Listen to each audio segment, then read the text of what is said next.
This is the Hidden Killers Podcast with Tony Bruschi and continuing coverage of the case against Bryan Kohberger. It was the moment that nobody saw coming, or at least not in the way it played out.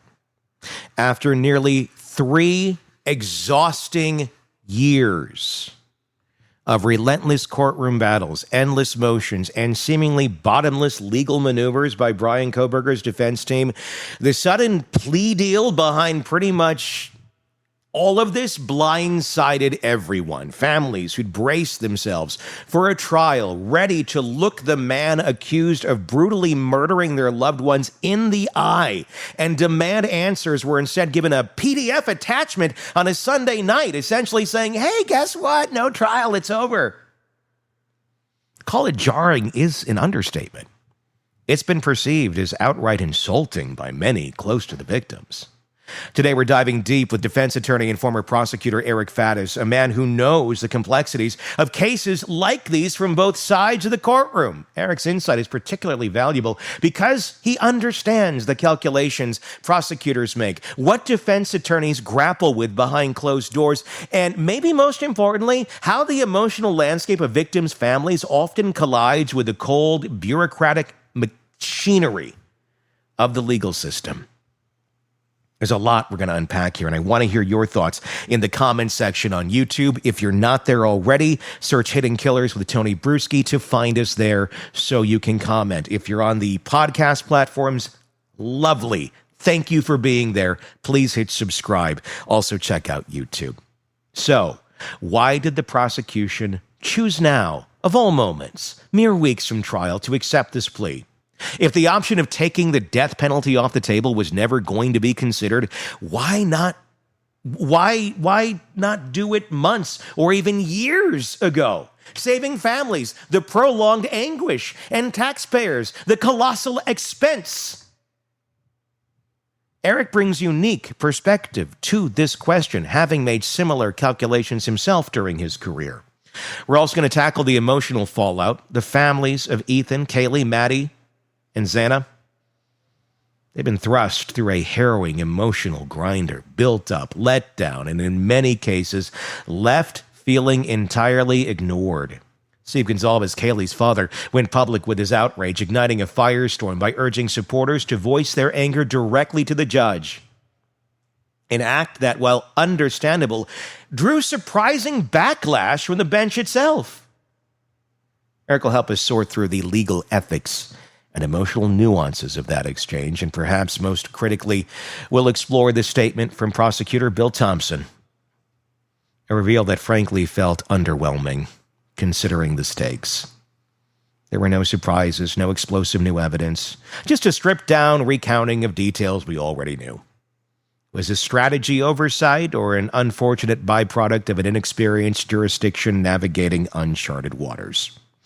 Let's get into it, starting with the big question. Eric, are you surprised that the plea was even extended at this point? Pretty surprised that the plea was even extended at this point. Yeah. Look, usually in a death penalty case, it's prudent. If you're going to plead it out as a prosecutor, take death off the table, put the person in prison for the rest of their life, make that decision early on. So you're saving the victims' families all of this heartache and turmoil and trepidation about an upcoming trial. You're saving the government money if you do that. I was sort of surprised that it came down this close to trial. I'm just wondering sort of what motivated the prosecutor to do it now and not 2 years ago or something. Well, and that's the big question. From what we understand is that the ask, the hey, can we get a plea deal, came from Kohberger's team. They're the ones who came to the prosecutor and said, what do you got? You got anything? You want to offer us something? And they came back and they said, okay, we'll agree, take death off the table for this. I guess why? Why? I mean, do we know if something like this was offered way back when, or why would we wait all of this time if we're going to ever extend that olive branch? Almost 3 years in, all of this hell, all of this money, if we're ever going to do it, why not try it back then?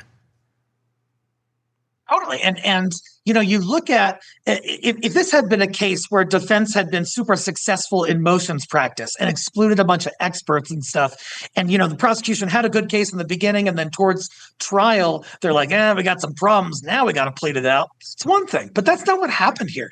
The defense, though they made valiant efforts, did not really damage the prosecution's case during its entire pendency. And so, if you're sitting pretty a few weeks before trial, your case is almost as strong as it was in the beginning. I just don't get extending it now. If as a prosecutor, you're going to be okay with this kind of plea offer, the Band-Aid off, get it over and done with in the beginning, save everybody money and heartache and everything else. And they didn't do that. Was this, a case where, really the prosecution never intended to offer them anything, but it just kind of came to the 11th hour, and Taylor's exhausted all of her options? She really has thrown every damn thing out there to see what could stick, and nothing really stuck. How do you think this went behind the scenes? Do you think this was a come to Jesus with Ann Taylor and Kohberger, or do you think this was Kohberger in his kind of weird calculated mode going, we've tried everything, let's do this? It's conjecture, but what do you think? I just don't think it could have been that the prosecution was gung-ho on seeking death the whole time, hadn't even considered whether they'd allow this kind of plea offer, and then, defense is asking for it, so now let's think about it. No, at the beginning of this trial, or the beginning of this case, rather, the prosecution absolutely had in mind, hey, do we take death off the table and secure convictions for these 4 victims and ensure that this person never touches free society again? You better believe they've been thinking about that for years. And so the timing of it, even if it did come at the behest of the defense, prosecution had to have been thinking about this and whether they would agree to it years ago. And if they agreed to it now, I don't see why their position would have been different 2 years ago and why they didn't just try to resolve it at that point. Yeah, it is baffling. The families obviously are the ones that are feeling this the worst. And it's a mixed bag. The majority, I would say, from who has spoken out, are not happy with this. It's not a majority vote. It's not a vote at all. In fact, very little say is what we're learning in terms of their influence on the decision by the DA to accept this plea deal. Steve Gonsalves coming out very angry. Some of the others have come out and said, this is horrible. We've been treated horribly by the DA's office here. Just from a legal standpoint, how do these things normally get handled when it comes to something like this, where you have victims' families that should be considered in the decision? And it seems that, it was a Sunday night PDF that was sent out going, read the attached.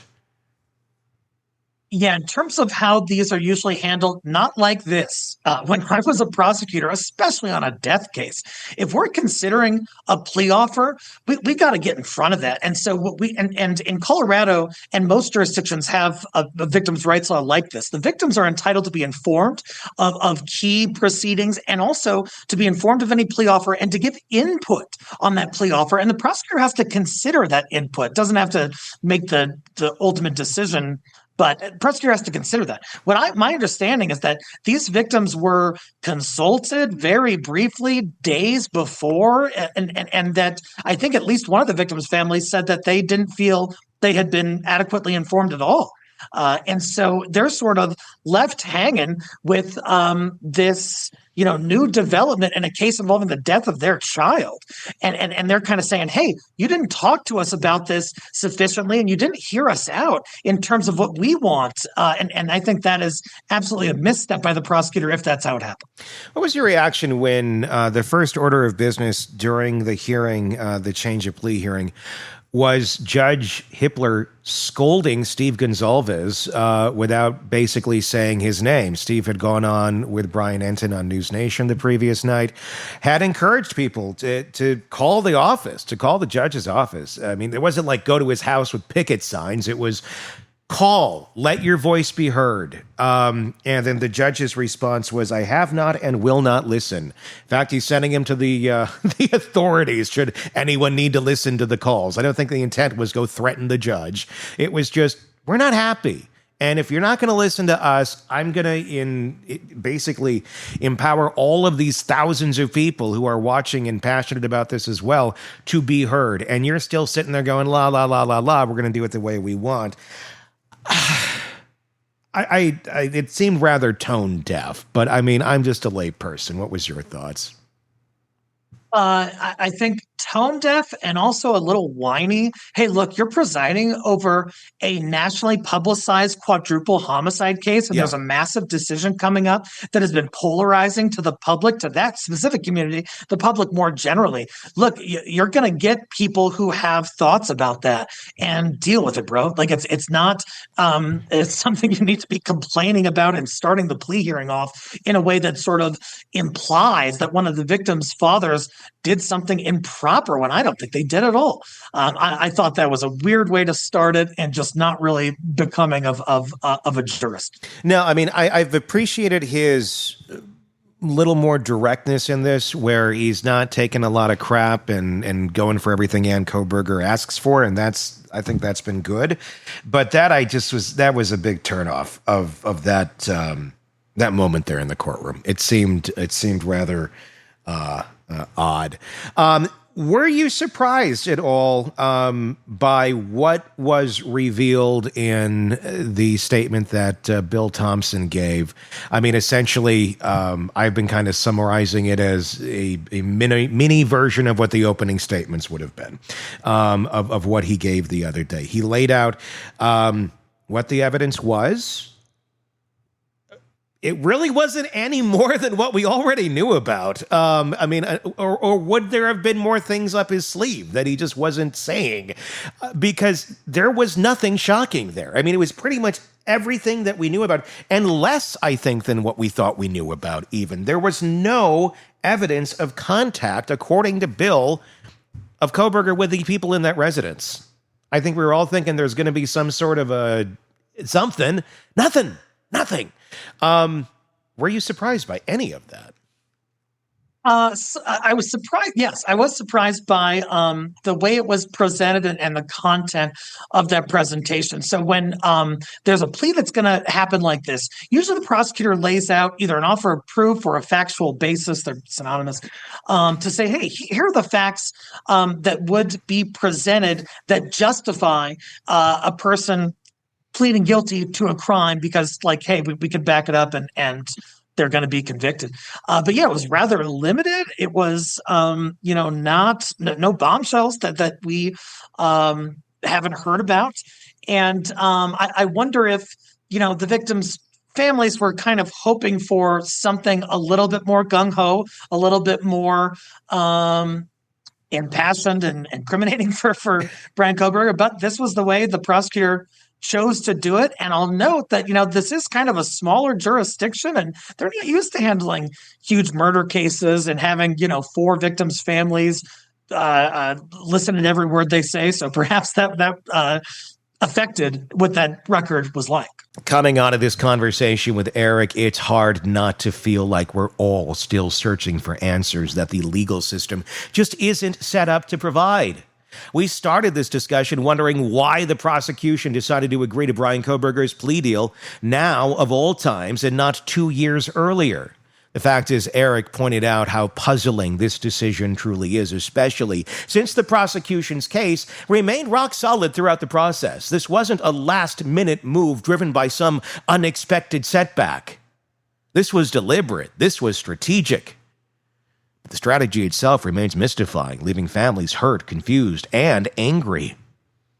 Eric's insights into the prosecutorial mindset shed valuable light on why a deal like this might usually occur early on to spare victims' families and conserve public resources. But clearly, in this case, that standard practice was tossed out the window. Now we're left asking, was this justice or was it convenience?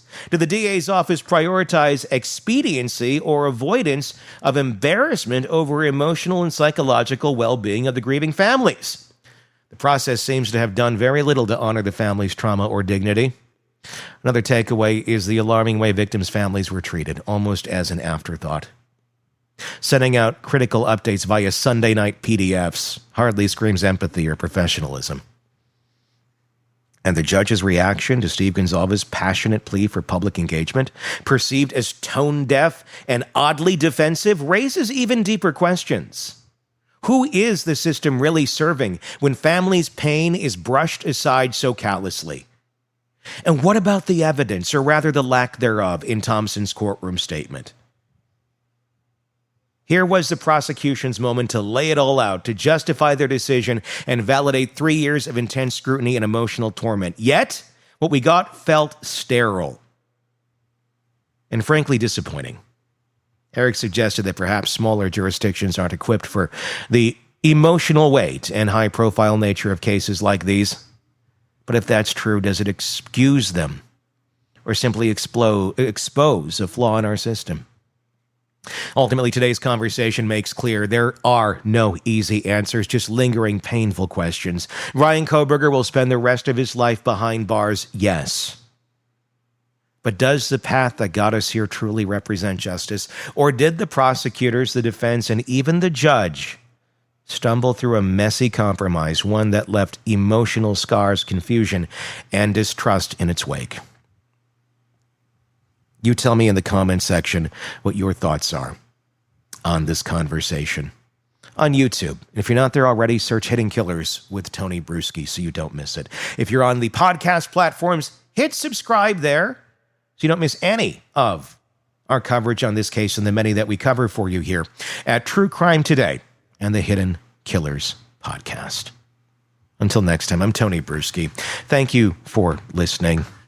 Thank you for being with us. We will talk again real soon.